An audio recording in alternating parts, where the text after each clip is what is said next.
தனி மனிதர், நிறுவனம், ஆட்சி எதுவாக இருந்தாலும் தன்னை புதுப்பிச்சுக்கிட்டே இருக்கணும், அப்டேட் பண்ணிக்கணும்.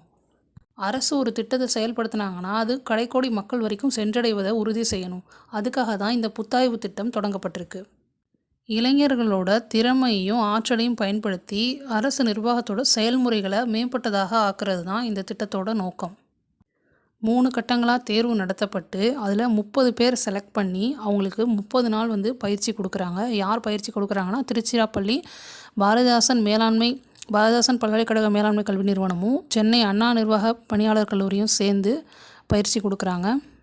இந்த திட்டத்தில் இவங்க 2 வருடம் இணைந்திருப்பாங்க. அதில் ஒவ்வொரு மாதமும் 65,000 ரூபாய் உதவித்தொகையாக கொடுக்குறாங்க. இதர செலவுக்காக 10,000 ரூபாய் வழங்கப்படுது. நீர்நிலைகளை மேம்படுத்துதல், வேளாண் உற்பத்தி வளர்ச்சி, அனைவருக்கும் வீடு, கல்வி தரத்தை உயர்த்துதல், அனைத்து சமூகங்களையும் உள்ளடக்கிய வளர்ச்சி, உள்கட்டமைப்பு மற்றும் தொழில் வளர்ச்சி, திறன் மேம்பாடு மற்றும் தொழில் முனைவோர்களை வளர்த்தெடுத்தல். இது மாதிரி ஒரு 12 துறைகளில் தேர்ந்தெடுக்கப்பட்ட அந்த 30 இளைஞர்களும் ஒர்க் பண்ண போகிறாங்க.